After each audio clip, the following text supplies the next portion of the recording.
इस वीडियो में हम कवर करेंगे चैप्टर 4 उसी किताब का who will cry when you die का practice tough love. The golden thread of a highly successful and meaningful life is self discipline. कि जो गोल्डन मतलब एक कामयाब या एक सुनहरी उसूल ये है कि एक कामयाब और मीनिंगफुल ज़िंदगी के लिए कि आप सेल्फ डिसिप्लिन रहो, ज़ब्त नफ्स हो आप में, आप अपने आप को कंट्रोल कर सको। Discipline allows you to do all those things you know in your heart you should do but never feel like doing. कि डिसिप्लिन क्या है, अपने आप पे कंट्रोल क्या है, ये है कि आप वो सारे काम करो जो आप जानते हो कि आपको करने चाहिए, आपका दिल कहता है कि आपको करने चाहिए, पर आपका दिल कभी ये नहीं मानता कि आप वो काम करो। विदाउट सेल्फ डिसिप्लिन, अगर नज़्म व ज़ब्त नहीं होगा, you will not set clear goals. उसके नुकसानात क्या हैं कि आप अपना कोई क्लियर विजन नहीं डिसाइड कर सकोगे, आपका कोई क्लियर गोल नहीं होगा। मैनेज योर टाइम इफ़ेक्टिवली, कि आप अपना टाइम को सही तरीके से इस्तेमाल करो, उसको ज़ाया ना करो। ट्रीट पीपल वेल, लोगों से इज़्ज़त और सलीके से पेश आओ।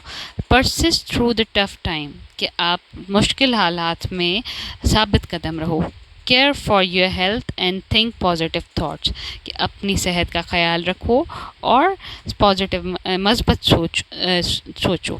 कि यहाँ पे बता रहे हैं कि डिसिप्लिन जो है उसके क्या फ़ायदे हैं। सेल्फ डिसिप्लिन नहीं होगा, अगर आपको अपने आप पे, अपने नफ्स पे काबू नहीं होगा, तो आप अपना कोई भी क्लियर विजन नहीं बना सकते, आप अपना टाइम ज़ाया करोगे, लोगों के साथ अच्छे नहीं रहोगे और मुश्किल हालात में आप साबित कदम नहीं रह सकोगे। तो सेल्फ डिसिप्लिन या अपने आप पे कंट्रोल आपको सबसे ज़्यादा बड़ा बेनिफिट ये देता है कि आपको डिफ़िकल्ट सिचुएशन में आप साबित कदम रहते हो। I call the habit of self discipline tough love. Author कहते हैं कि मैंने जो सेल्फ डिसिप्लिन की हैबिट को उसे टफ लव कहा है, क्योंकि because getting tough with your self is actually a very loving gesture. कि आपको अपने आप के ऊपर सख्ती करनी पड़ती है। By being stricter with yourself, अपने आप पे सख्ती करो, you will begin to live life more deliberately. इससे क्या होगा कि आप अपनी ज़िंदगी को और अच्छे तरीके से केयरफुल और कॉन्शियस मैनर में गुजारोगे, on your own terms rather than simply reacting to the life the way a leaf floating in the stream drift according to the flow of current on a particular day। कि आप अपनी ज़िंदगी को एक मकसद के साथ रहना शुरू करोगे, रादर देन कि आप रिएक्टिव वे में एक रद्द अमल दो ज़िंदगी का। जैसे कि एक पत्ता जो होता है वो नदी में होता है, कैसे चलता है वो, जिस तरफ पानी का बहाव जा रहा होता है वो पत्ता नदी में उसी डायरेक्शन में जा रहा होता है, वो उसका रिएक्शन दे रहा होता है। तो अगर आप अपने आप के साथ स्ट्रिक्ट नहीं होगे, आप अपने आप को डिसिप्लिन नहीं करोगे, तो फिर आपकी ज़िंदगी भी ऐसे ही चलेगी जैसे कि दूसरों की डायरेक्शन पे, पानी की डायरेक्शन पे पता चल रहा हो। As I teach in one of my seminars, कि जैसे मैंने अपने एक सेमिनार में बताया, the tougher you are on yourself, कि आप जितना अपने आप के साथ सख्त रहोगे, सख्ती करोगे, the easier life will be on you, कि ज़िंदगी आपके लिए आसान होती जाएगी। The quality of your life ultimately is shaped by the quality of your choice and decision. कि आपकी ज़िंदगी की जो क्वालिटी है, उसकी आपकी ज़िंदगी का जो मयार है वो अल्टीमेटली इस चीज़ पे बेस करता है कि आप किस किस्म की चॉइस लेते हो, किस किस्म के फ़ैसले लेते हो। Once that range from the career you choose to pursue, कि आप कौन से किस्म के करियर को लेना चाह रहे हो, to the book you read, किस किस्म की किताबें आप पढ़ते हो, the time that you wake up every morning, के सुबह को किस टाइम पे उठते हो, the thoughts you think during the hour of your day, कि आपके दिमाग में कैसे ख्यालात पूरे दिन में आते हैं। ये सारी चीज़ें आपको रिफ्लेक्ट करते हैं, ये अक्कासी करते हैं इस चीज़ की कि आप अपनी ज़िंदगी कैसे गुजारना चाहते हो। When you consistently flex your willpower by making those choice that you know are the right one rather than the easy one, you take back control of your life.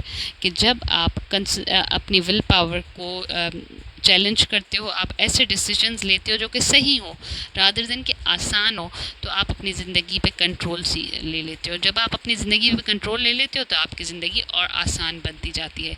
Effective fulfilled people do not spend their time doing what is most convenient and comfortable। कामयाब लोग या जो लोग अपनी ज़िंदगी से satisfy होते हैं, जो बहुत ही बेहतरीन तरीके से ज़िंदगी गुजार रहे होते हैं, वो अपना टाइम उस चीज़ पे नहीं लगाते जो आसान और कंफर्टेबल काम हो। They have the courage to listen to their heart, and to do the wise thing. उनके पास हौसला होता है कि वो अपने दिल की सुने, पर करते क्या हैं, जो चीज़ अक्लमंदाना डिसीजन होता है जिसका उनकी लाइफ पे पॉजिटिव इम्पैक्ट हो। This habit is what make them great. इसी वजह से वो कामयाब होते हैं। The successful person has the habit of doing the things failure do not like to do. कामयाब लोग वही उनकी आदत वो होती हैं जो फेलियर होते हैं, जो हमेशा हारते हैं, जो वो काम नहीं करते। मतलब कि द सक्सेसफुल पर्सन, कामयाब लोगों की हैज़ द हैबिट, आदत होती है, ऑफ डूइंग द थिंग्स, वो काम करना, failures do not like to do, जो कि फेलियर नहीं करना चाहते। Remark the essayist thinker E.M. Gray, ये E.M. ग्रे ने कहा है। They do not like doing them either necessarily, वो नहीं चाहते, नहीं करना चाहते इसे ज़रूरत के तौर पे भी, but their disliking is subordinate to the strength of their purpose, कि उनकी किसी चीज़ को ना करने की जो क्वालिटी होती है वो उनकी कामयाबी के या उनकी एक पॉजिटिव या स्ट्रेंथ बताती है उनके काम की तरफ। The 19th century English writer Thomas Henry Huxley arrived at the same conclusion कि हेनरी हुक्सल ने भी इसी चीज़ को सेमी तरीके से कहा। Perhaps the most valuable result of all the education, कि जो सबसे ज़्यादा कीमती नतीजा निकला है तमाम तालीम का, is the ability to make yourself do the thing you have to do, कि आप अपने आप को उस काम करने पे उकसाओ जो आपको करना है। When it is ought to be done, उस टाइम पे करो जब उसको हो जाना चाहिए। Whether you like it or not, भले आपको वो करने का दिल चाह रहा है या नहीं चाह रहा।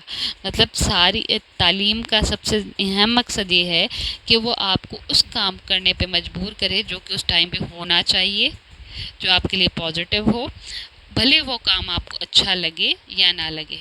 And Aristotle made this point of wisdom in yet another words, Aristo ने भी यही बात कही पर कुछ अलग तरीके से। Whatever we learn to do, कि हम जो भी सीखते हैं, we learn by actually doing it, हम उससे कैसे सीखते हैं, उसको करने के बाद सीखते हैं। Man come to be builder, एक बंदा इमारत बनाने वाला है। बिल्डर तब बनता है फॉर इंस्टेंस बाय बिल्डिंग, तामीर खड़ी इमारत खड़ी या तामीर करने के बाद। And the harp players by playing the harp, कि एक बंदा जो म्यूज़िक बजाता है या हार्प बजाता है, harp is a musical instrument, तो वो हार्प बजाने के बाद ही सीखते हैं। मतलब आप प्रैक्टिकली इम्प्लीमेंट करने के बाद ही चीज़ों को सीखते हो। In the same way by doing just act we come to be just, कि इसी तरीके से अगर आप एक जस्ट एक्ट करोगे, जस्ट एक्ट मीन्स कि उसमें आप बैलेंस तरीके से कर रहे हो, तो आप बैलेंस ज़िंदगी गुजारोगे। By doing self controlled act, जिन पे आप ऐसे काम करो जिन पे आपका कंट्रोल है। We come to be self control, तो उससे क्या होगा कि हमें अपने आप पे, अपने नफ्स पे कंट्रोल आ जाएगा, हम सेल्फ डिसिप्लिन हो जाएंगे। And by doing the brave act we come to be the brave, और अगर आप बहादुरी के काम करोगे तो आप बहादुर बन जाओगे। इसमें एरिस्टोटल के कहने का ये मतलब है कि जब कोई बंदा किसी काम को सीखना चाहता है तो वो सीख लेता है, और अगर कोई बंदा इमारत खड़ी करता है तो वो बिल्डर बन जाता है, म्यूज़िक हार्प प्ले करता है तो हार्प प्ले करने वाला बन जाता है। इसी तरीके से अगर आप बैलेंस एक्ट करोगे तो आप बैलेंस एक्ट करने वाले बन जाओगे। सेल्फ कंट्रोल जो है वो, अगर आप किसी काम में सेल्फ कंट्रोल करोगे तो आप खुद ब खुद सेल्फ डिसिप्लिन बन जाओगे। तो आपको सिर्फ अपने आप को टफ टाइम देना है, वो काम करने हैं कि जिससे आपकी क्वालिटी ऑफ लाइफ इम्प्रूव हो। आपको यहाँ पे जैसे थॉमस हेनरी हुक्सल ने कहा कि आपको वो काम करना है weather you like it or not, पर आपको फिर भी वो काम करने हैं। तो टफ लव, सेल्फ डिसिप्लिन को टफ लव इसी बेसिस पे कहा है कि इसमें आपको अपने आप पे काबू पाना होता है। Hope you like the reading of this chapter. If you want कि आपको इसी किताब को साथ साथ लेके चलाया जाए तो फिर आप मेरे चैनल को सब्सक्राइब करें और अपने दोस्तों से भी रिक्वेस्ट करें कि चैनल को सब्सक्राइब करें।